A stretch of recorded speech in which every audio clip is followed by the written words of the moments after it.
반갑습니다. 안녕하세요. 저는 우리 CTS 기독교 텔레비전에서 3대째 목사 간증을 해달라고 이렇게 초청을 해서 나오게 되었습니다.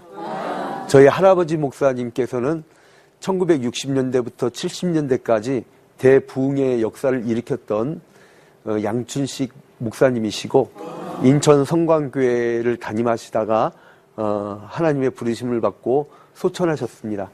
그리고 또 저희 아버님 고 양용주 목사님께서는 청파중앙교회에서 25년간 심호하시다가 이제 하나님의 부르심을 받고 8년 전에 소천을 하셨고 한국기독교총연합회 공동회장과 그리고 또한 대녀시교 장로회 대신교단 총회장을 2번 역임하셨습니다.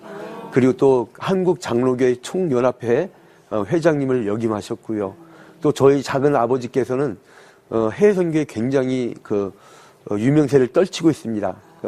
양치호 목사님이라고 인천 성광교회를 담임하고 계시고 저희 또 육촌 형님께서는 대전 영광교회에서 심호하고 계시는데 제가 저희 가문을 좀 얘기하려고 했더니 딱히 생각나는 게 딱 하나밖에 없어요. 건망증이 심한 가정. 제가 저희 고모들한테 오늘 아침 전화를 해가지고 고모 혹시 할아버지 제가 태어나기 전에 뭐 재밌는 혹은 아주 감동 어린 간증거리 있습니까 했더니 기억 안 나 그러더라고요. 저희 고모들이 국내 유명 대학들을 나온 아주 인텔리전인데 건망증이 굉장히 심합니다. 어느 정도냐면 저희 오촌 저희들이 청주 양씨니까 청주의 집성촌인데 우리 고모 중에 한 분이 계단을 내려오다가 꽈장하고 넘어졌는데 넘어졌다 일어났는데 가만히 서 있는 거예요. 고모 왜 그래요? 했더니 내가 올라가려고 했니? 내려가려고 했니? 저희 할아버지 목사님께서는 건망증이 심한 데다가 성격까지 급해가지고 신방을 가는데 신방 가방이 없는 거예요. 여보 신방 가방 빨리 갖고 와. 이 권사들이 뭐 하는 거야? 목사님 신방 가방 하나 챙기지 못하고 가방 못지도 없나? 막 이런 거예요.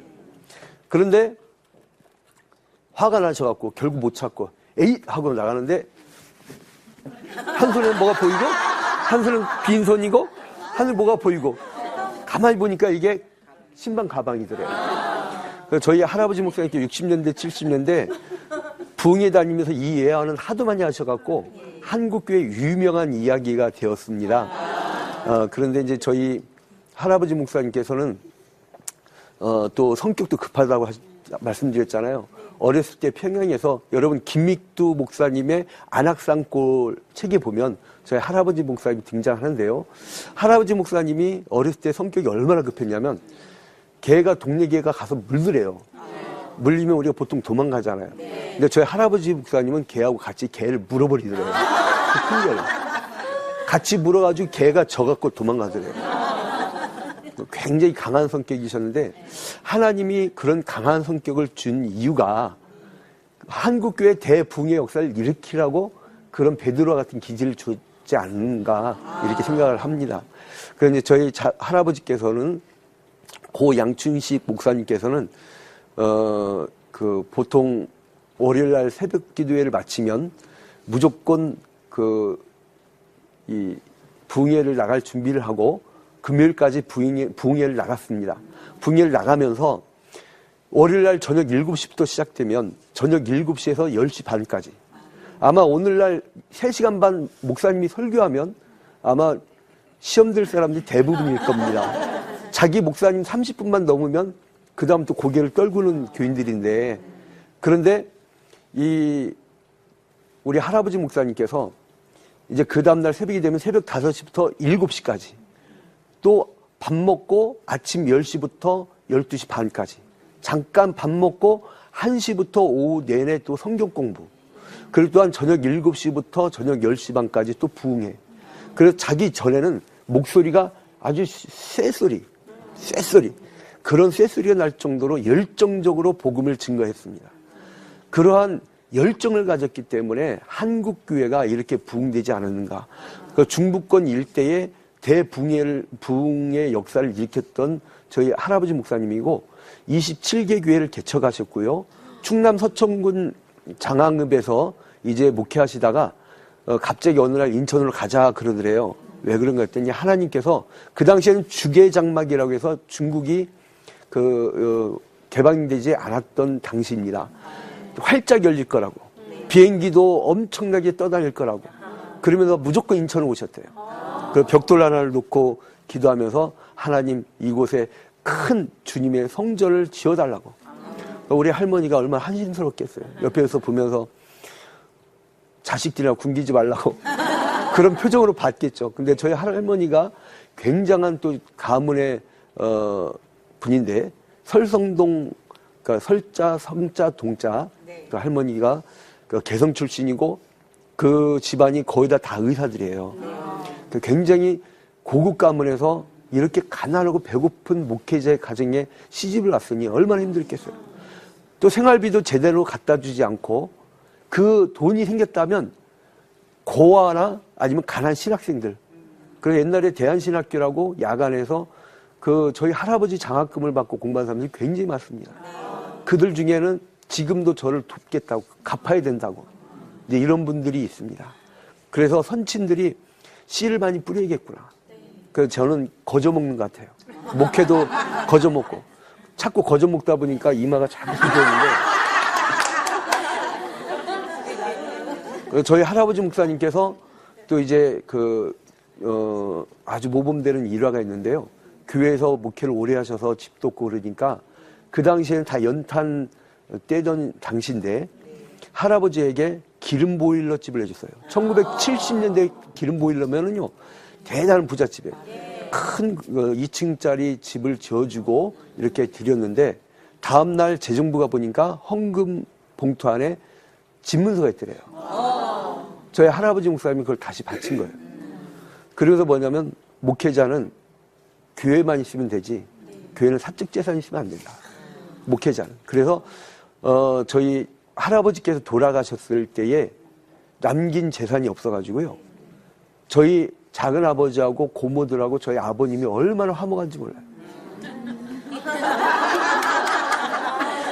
그래서 여러분, 우리 성도들의 자녀들이 화목할 수 있는 비결이 하나 있습니다. 그건 뭐냐면 재산 안 물려주면 돼요. 요즘에는 등기를 빨리 넘기면 고려장 당할까봐 안 물려준다면서요. 그런데 제가 비법을 하나 배웠습니다. 안 물려주면 자녀는 화목합니다. 뭐 갖고 싸웠냐면 할아버지가 쓰던 성경책 누가 갖고 갈 거냐. 그거 갖고 조금은 언성이 높아졌다고 하는데 아무튼 그래서 저는 이런 할아버지 목사님을 모시고 있었다는 것 자체가 인생의 성공이 아닌가. 인생에서 무슨 성공이 어디 있겠습니까?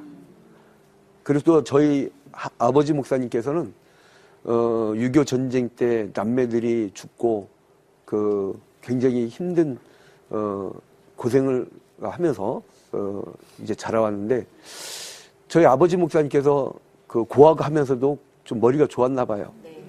근데 이제 저희 아버님도 건망증이 굉장히 심합니다.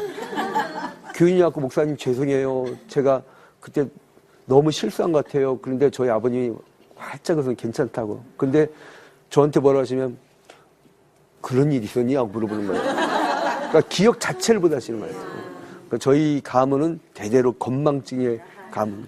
저는 그렇게 얘기하고 싶은데 저희 아버지 목사님이 또 목사님 된 계기가 있습니다.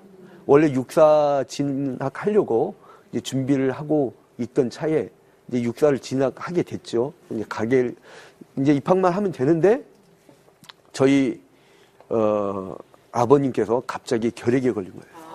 그래서 당시의 결핵은요 많이 죽어나갔습니다. 그래서 하나님 한 번만 살려주면 우리 아버지 그러니까 지금 저희한테는 할아버지죠. 양춘식 목사님의 말씀대로 목회길 가겠습니다. 라고 기도했더니 일주일만에 낫더래요. 그래서 저희 아버지 목사님께서 하신 말씀이 내가 지금 목회하는 것은 살려고 한다. 살려고 한다. 그래서 항상 나는 살기 위해서 목회한다. 이제 이런 말씀을 하셨는데, 그러다가 이제 전북 군산시 옥구군 신흥교회에서 이제 교회를 개척하게 되는데요. 그때 먹고 살기 힘드니까 군산 비행장 잡부로 나가시면서 그 일을 안 하면 자녀들이 다 굶어 죽게 생겼으니까. 근데 그렇게 힘들게 하다가 못 견디신 거예요. 그 아버지한테, 저한테 할아버지죠. 양춘식 목사님한테 나 도저히 후손들 굶길 수는 없어서 이제 목회 관두겠습니다. 그 말 딱 하자마자 아랫배가 아프기 시작하는데 뒹굴었답니다. 근데 알고 봤더니 몸에 결석이 생긴 거예요. 그래서 할아버지 목사님이 위로의 말씀이나 위로의 기도가 아니라 오히려 혼냈대요. 네가 목회 때려치고 있겠다니까 하나님이 친 거야. 너 그래도 목회 때려치겠니? 그러니까 아버님께서 절대 때리지 않고 끝까지 가겠습니다. 근데요, 그 다음날 소변을 보는데 돌이 이만한 게 뚝 나오더라고요. 그래서 저희 아버님이 뭐라 하시냐면 나는 살기 위해 목회한다. 그래서 저희 아버님께서 또 약물을 위해서 얼마나 정성을 다 쏟았냐면 지금도 그 아버님 밑에서 있었던 분들이 그때 돈 받은 게 너무나 커서 아들 목사에게 뭐라도 해주고 싶다고 그런 간증들을 합니다. 그러니까 가난한 사람들, 신학생들, 어려운 이웃들을 얼마나 많이 도왔는지. 그래서 돌아가시고 나서 우리가 또 사지가 없는 거예요. 그래서 저희 친형과 우리 누님이 서로 마주보는데 싸울 게 없는 거예요. 너무 화목한 거예요. 너무 행복한 거예요. 뭐 어떻게 하겠어요, 서로.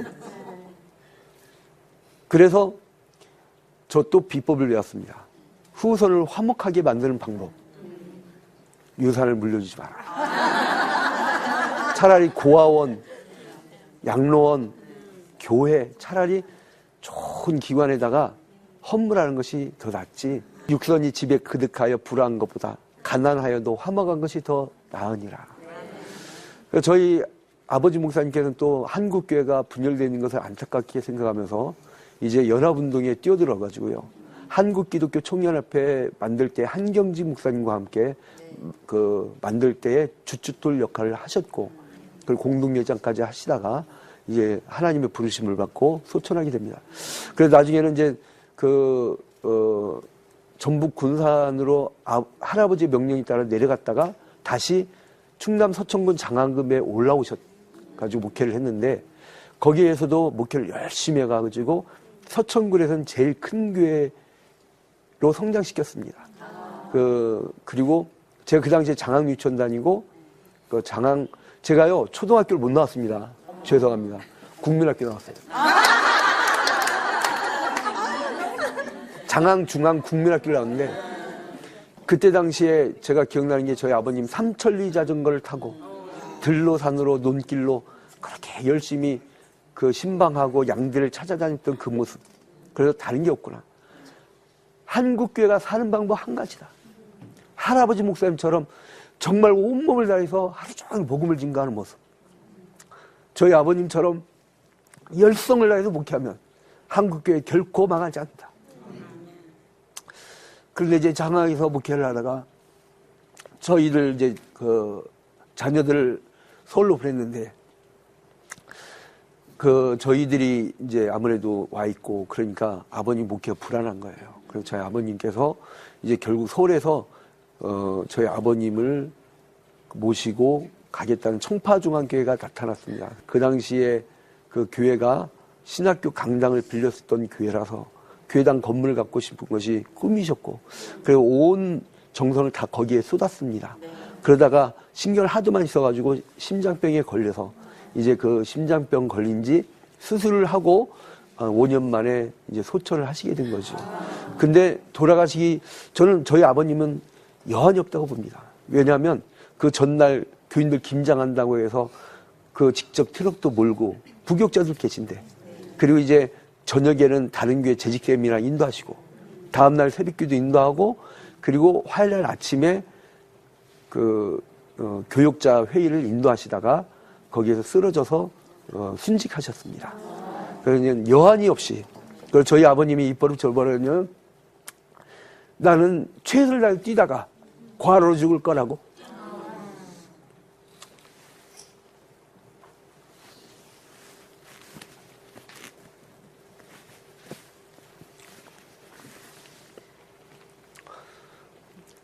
소원을 성취하셨습니다. 그래서 저는 나의 달려갈 길을 다 달려가고 내 믿음을 지켰으니 이 성과를 보면 저희 아버님이 생각납니다.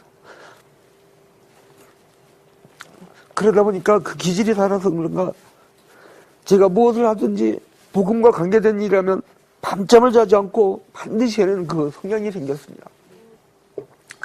그런데 저희 아버님은 저를 온라인에 키우지 아니하시고 그 교육자는 자기 혼자 커야 된다. 그래서 자기 혼자 커야 된다고 해서 저를 부교육자 때부터 다른 교회를 보냈어요. 그래서 다른 교회에서 모질게 배웠죠. 아주 모질게. 그런데 이제 저희 아버지 목사님이 먼저 이제 대전의 대광교회 최원 목사님, 대전 파남교회 홍동표 목사님, 천호동 화평교회 이재용 목사님 그 밑에 이제 배우게 했습니다.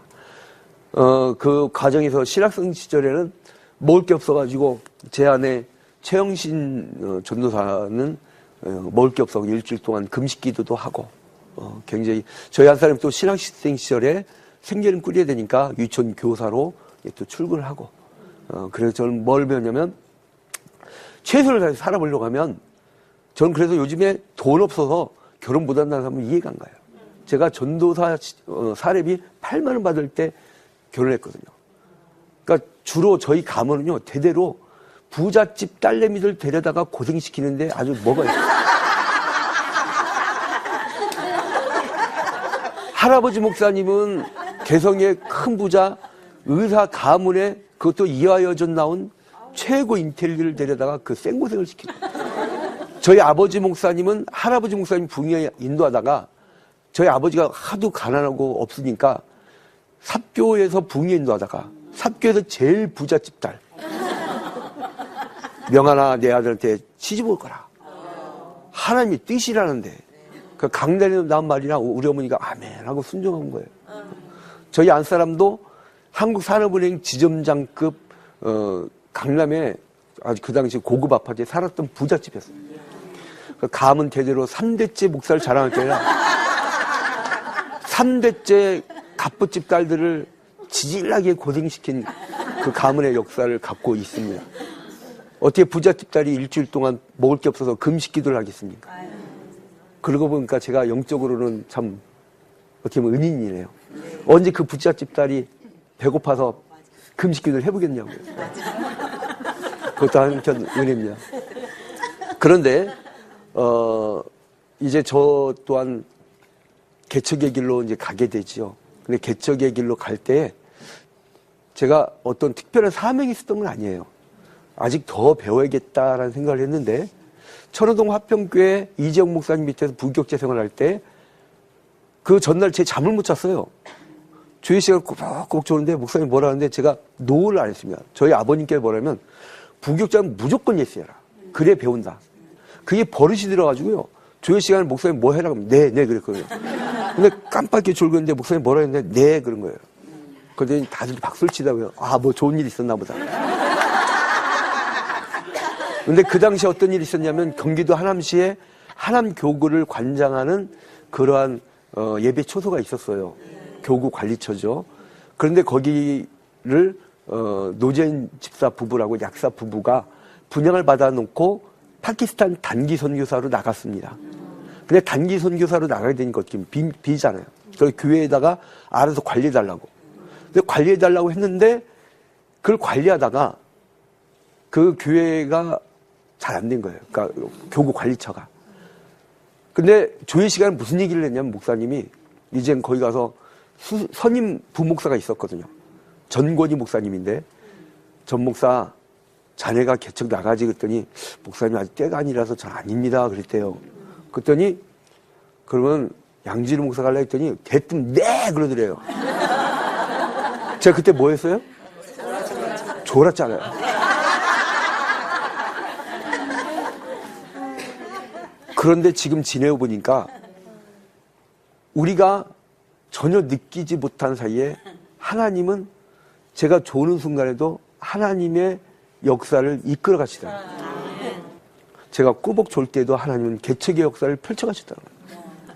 그래서 이제 경기도 하남시 덕풍동 무학프라자에 개척을 나가게 됩니다.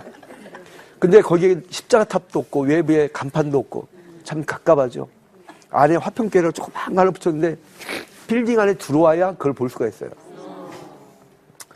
근데 처음에 보니까 탁자 몇 개 있고 앞에 구멍 뚫린 강대상이 있고, 그러니까 아이들이 주일학교 애들이 왜 놀 때 꼭 여기 밑에서 노는지, 또 애들 혼냈다가는 엄마가 시험 들고 혼내지도 못하고 꼭 이 강대상 밑에 애들이 쥐구멍을 좋아합니다. 쥐구멍. 근데 어느 날 피아노 학원 원장이 예배드리고 가더니 어떻게 피아노가 없는 교회가 있냐고. 그래서 피아노를 하는데 해주고, 또 이제 어떤 권사님께서 저희 교회 바로 옆에 찜질방이었었거든요. 그 찜질방에서 다른 큰 교회 권사님이 늦잠 잔 거예요. 주일날 10시 50분에 자기 교회 어떻게 가요? 그러니까 부랴부랴 저희 교회로 뛰어 들어왔는데 와보니까 한심스럽죠. 교회 간판이 있는데 휘장도 없고 아무것도 없으니까 이 양반이 그냥 하염없이 울더라고요. 그러더니 다음날 갑자기 어떤 업자들이 와갖고 막 줄자로 재고 막 그러는 거예요. 인테리어 업자를 불렀다는 거예요, 그분이. 그 휘장도 해주고. 그래서 저는 그 완전 맨손개척인데도 이상하게 하나님께서 까마귀가 물어다 준다는 게 뭔지를 알게 된 거예요. 그러니까 성경을 읽을 때 엘리야에게 까마귀가 물어다 준다는 그거 있잖아요.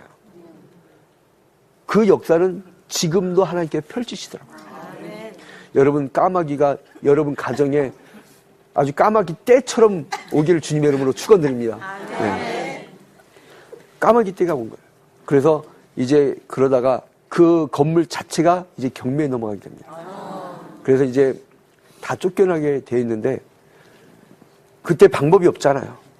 그 옥상 올라가고 얼마나 울었는지. 그때 그 전에 저희 아버님한테 전화를 드렸어요. 아버지 교회는 부자 교회잖아요. 아버지, 이번만큼은 도와주세요. 천호동 화평교회 이재영 목사님만 지금 3년 동안 그 지원 작정해서 그 교회만 도와주는데 아버지 그래도 양씨잖아요. 나도 양씨고 아버지 양씨잖아요. 그런데 아버님께서 하신 말씀 뭐냐면 나한테 전화하지 말고 너희 진짜 아버지한테 전화해라. 근데 저희 아버지는 앞번호가 0인데 저희 진짜 아버지는 번호가 아멘입니다. 그것도 끝에 꼭 예수님의 이름으로 기도합니다. 아멘. 방법이 없잖아요. 그래서 그 빌딩 옥상으로 올라갔죠. 무학프라자 옥상으로 올라갔고 80일간을 전 교인이 작정 기도했습니다. 처음 개척할 당시에 아무것도 없으니까 새벽 4시에 집에서 나와서 저녁 10시까지 교회에서 밥 먹고 그냥 도는 거예요. 복도방도 가고 바둑 친구도 만들고 안 한 건 딱 이거 하나. 이건 못하니까. 이거는 모범이 안 되더라고요. 복도방에서 보니까 젊은 사람이 나이 많은 사람한테 죽으세요. 죽으세요. 도저히 그것만큼 배우면 안 되겠구나. 그래서 이제 이거 빼놓고는 다 해본 거예요. 다 전도를 위해서랑. 3개월을 열심히 전도했더니요. 한 45명 출석을 하더라고요. 처음에. 근데 그 당시에 이제 옥상에 올라가서 기도하기 시작하는데요. 전 놀란 걸 체험했습니다. 인간 난로를 경험했어요. 우리가 얼마나 절박했으면, 얼마나 뜨겁게 기도했으면, 저희 안 사람도 같지만, 기도하고 나니까 수북히 쌓였던 옥상의 눈이 제 주변에 이렇게 녹은 거예요. 우리 주변에. 그렇게 맨날. 그래서 거기 하늘 향해서 주여, 주여 외쳐. 주님 살려달라고. 주여, 주여. 주여밖에 할 소리가 뭐가 있겠습니까? 마치 애굽 땅에서 히브리인들이 외쳤던 고함처럼 그냥 주여만 친 거예요. 근데 저 밑에 동네에서 경매에 넘어간 빌딩 옥상에서 주여라고 안 들린 거예요. 그 사람들은 죽여 죽여 그 민원이 들어왔습니다. 자꾸 민원이 들어오니까 주인이 내가 옥상에 져줄 테니까 제발 그만하라고. 그래서 교회당 50평, 선교관 50평을 이렇게 지어줘서 선교관에다가 그 당시 IMF 당시에 실업극복 국민운동본부, 하남 광주운동본부 공동대표를 맡으면서 그 실직자 자녀들 중학생들 50여 명을 교육시켰었습니다. 외대 그 동문 아이들이 와서 해주고 또 고대 동문 쪽 이제 이런 사람들이 와서 도와주었죠. 그런데 그 아이들이 사고를 치고 말았어요. 교회 전화 060을 막 돌린 거예요. 왜? 공짜니까. 막 돌려가지고 그 어려운 개척교회가 전화비가 어마어마해요. 수백만 원 나오니까 우리 재정부 순종 잘하는 사람들이 다 시험이 들어버린 거예요. 이제 아무튼 그렇게 열심히 또 사역을 했었고, 그러던 와중에 또 우리 로컬 처치, 즉 지역교회 현재는 초유화평교회지만 당시 하나마평교회였어요. 그 화평교회에서 그 로컬 처치도 힘들게 맨손 개척을 했는데, 우리가 하남 YMCA, 그 당시 성남 YMCA에서 온 사람이 누구냐면 안창도 집사라고, 그분이 우리 사무총장을 맡았는데, 그 파라처치, 그러니까 개교회를 초월한 교회, 파라처치도 맨손 개척했어요. 그 사람이 YMCA 만들자는데 제가 그랬죠. 저랑 마인드가 같다고. 그럼 목사님 많이 밀어달래요. 밀어는 달라고 하는데 개척교회 목사가 뭐가 있어요? 그래서 둘이 손잡고 기도하자고 했죠. 그리고 횟집, 망한 횟집 2층 사무실 비어있더라고요. 저는 월세도 전세도 아니고 남의 사무실 대실 빌리는 데는 아주 은사가 있습니다. 혹시 여러분 주변에 맨손을 개척하고자 하는 분들은 제가 노하우를 전수하겠습니다. 그러니까 그 파라처치도 맨손 개척한 거예요. 그래서 오늘날 이제 그 10여 년이 지나고 지금 하남 YMCA가 쟁쟁한 이사장님들 거쳐가시고, 이사님 중에는 하남에서 두 번째 가는 큰 부자도 있고, 그 매년 드림 Y라고 청소년 봉사단이요, 매년마다 150명씩 와요. 교장 선생님들이 애들 우수한 학생들을 보내줍니다. 봉사한다고. 그리고 굉장히 파라처치도 부흥됐습니다. 그러다가 이제 그 덕풍동에 있다가 하나님께서 뜻이 있으셔서 이제 우리를 이동시킨 거죠. 근데 아무튼 그 사람들이 주여 소리를 죽여라고 듣는 바람에 큰 축복을 받고, 그리고 또 이제 경민 넘어간 그 동시에 또 가만히 있질 못하거든요. 기도하면 뛰어다녀야죠. 그래서 이제 고향 선배인 서춘성 장로님한테 마침 그분이 유선방송을 그만둔다는, 성동 유선방송을 그만둔다는 정보를 얻은 거예요. 돈 있다는 소식을 딱 듣고 빌딩 하세요. 저 하나 살자고 빌딩 통째로 사겠습니다. 그분은 제 덕에 엄청난 부자가 됐습니다. 하나님에서. 그래서 이제 어느 날 또 노예에서는 외진 곳에 힘들어서 목회를 그 지역에서는 그만둬야 될 목사님이 생겼습니다. 그래서 거기로 가는 게 어떻겠느냐 물어보더라고요. 그래서 우리 교회랑 합치래요. 가까우니까. 그런데 노예 목사님들 의견이 뭐냐면, 거기 가는 목사는 바보래요.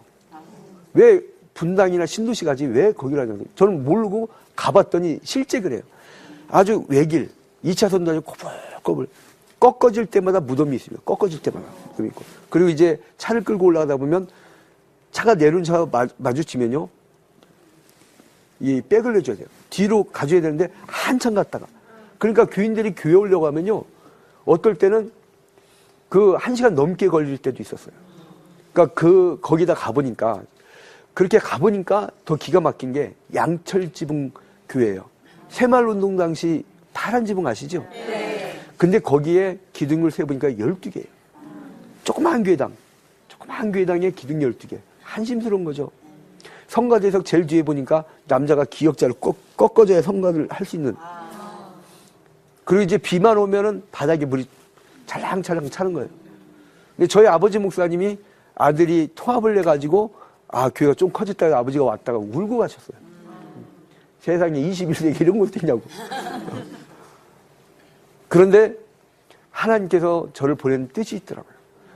징표로 우리가 통합해서 간 해에 바로 2차선 도로가 뚫리고, 우리 초유동이 놀라운 지금 변화가 일어나고 있습니다. 1km 밖에 삼성 엔지니어링 들어왔는데 굉장한 변화들이 지금 일어나고 있어요. 그런데 그 양철지붕에서 50만 원 월세인데요, 거기에서 또 주인이 나가라네. 하여간 쫓겨나고 경매당하고 뭐 그런 어려운 경우에는, 근데 가만 생각하니까 그런 경험을 하게 한 하나님이 참 감사하더라고요. 왜 그러냐면, 제가 만약에 저희 할아버지 목사님 4,000명 교회, 아버지 목사님 1,500명 교회, 그 힘을 의지하거나 혹은 요즘에 논란 많은 세습이라든가 이런 데 얽혀 있었다면, 제가 그 가난한 교회들의 마음을 어떻게 알았겠어요? 그 월세 교회 처절함, 그리고 또 가난한 교회는요, 가난한 사람들이 와요. 그 가난한 사람들의 구석구석까지 어떻게 알게 돼요? 그 얼마나 감사하냐면 그 어려운 이웃들의 그 아픔을 알게 된 거예요. 또 가난한 교회의 아픔. 한국 교회에 300명, 재적 300명이 넘는 교회가 7%입니다. 사례비 100만 원 이상 받는 목사님들이 10%가 안 돼요. 90%가 100만 원 이하. 그렇게 어렵게 사는 그들의 심정을 알게 됩니다. 이것은 또 하나의 은혜다. 왜냐하면 비싼 등록금 주지 않고 배우게 된 거니까. 그런데 하나님께서 그 양철지붕마저 쫓겨나게 해요. 그래서 우리 교인들이 찬양예배 때 원을 그려가지고 하늘 쳐다보고 오늘 기도한 거죠. 그때도 주여 주여 했는데 그 양철지붕은 그 빌딩 옥상과는 달리 들리질 않아. 차라리 죽여라고 들렸으면 뭐 좋은 일이라도 있을 텐데 그냥 한없이 우는 거죠. 한없이. 그때 얼마나 울었는지 몰라요. 근데 마침 하나님의 파라처치 같이 개척을 시켰던 하남 YMCA를 같이 만들게 했던 그 안창도 집사의 강원대 동창이 우리 교회 바로 옆에 도시락 공장 그린벨트 지역이라 크게 못 짓는데 거기만 딱 90평이에요. 굉장히 넓은. 도시락 공장을 그만두고 떠난다 이거예요. 제가 그랬죠. 가자. 그랬더니 가긴 어딜 가냐. 우리 교회 돈이 어딘데. 가면 하나님이 주시라고. 그래 무조건 간 거예요. 가서 또 이제 거기서 우리가 5년 있다가 또 주인이 나가라네요. 이유는 뭐냐면 월세 올려달라는데 올려달라고 할 때 올려도 줍니까? 능력이 아니까 못 올려요 했다가 괜히 그 말 했어요. 나가래요. 나가라고 했는데 오갈 데가 없게 됐잖아요. 그런데 저희 지역에 침례교 4층짜리 잘 지은 교회가 있어요. 이제 그 바로 100평에 4층짜리 잘 지은 교회당인데 그 목사님한테 제가 한참 기도하고 응답을 안 온 거예요. 응답이. 근데 응답이 자꾸 오는데 뭐냐면 아구찜 가서 밥을 먹어야겠다는 응답만 오는 거예요. 이상하게. 그래서 우연찮게 정문수 목사님을 동네에 만났는데 목사님 내가 아구찜 사줄게요. 제 돈이 어디 있습니까? 근데 가서 먹자고 했죠. 그 아구찜 집이 저희 교회 권사님 가게였어요. 그러니까 뭐가 가능해요? 아구찜 먹으면서 그랬죠. 저 어린 처지 얘기 않고 목사님 이제 교회들이 힘을 합쳐야 되는데 갑자기 성령이 감동되는 거예요. 제 목사님 교회를 가면 어떨까요? 했더니 우린 기본 인원이 있잖아요. 근데 그 목사님이 뭐냐면 우리는 인원이 약간 작으니까 와 그러더라고요. 그럼 목사님 어떻게 하실래요? 했더니 나 필리핀 선교사로 나갈게. 할렐루야. 그래서 하나님이 저를 잠깐 졸게 하면서 네 했던 것이 결국은 저를 여기까지 인도하게 했습니다. 그래서 저희가 능력이 안 되니까 지금은 50% 지분만 등기를 냈어요. 나머지 50% 우리 교인들이 어떻게 할 거냐요. 그럼 어떻게 할 거냐고 묻길래 제가 그랬죠. 못 채우면 하나님이 하실 거라고. 우리 교인 가운데 누가 대박 터져서 50% 채우든지 정 안 되면 교회 통합을 하든지 공동단임 목회자를 모셔가지고 그분한테 50%를 책임지게 하든지 아니면 정 안 되면 우리 살았던 양철지붕집도 있지 않냐. 저는 어디 가든. 그래서 바울 사도가 내가 가난데 처할 줄도 알고 부한데도 처할 줄 알아 내가 자족하길 배웠다.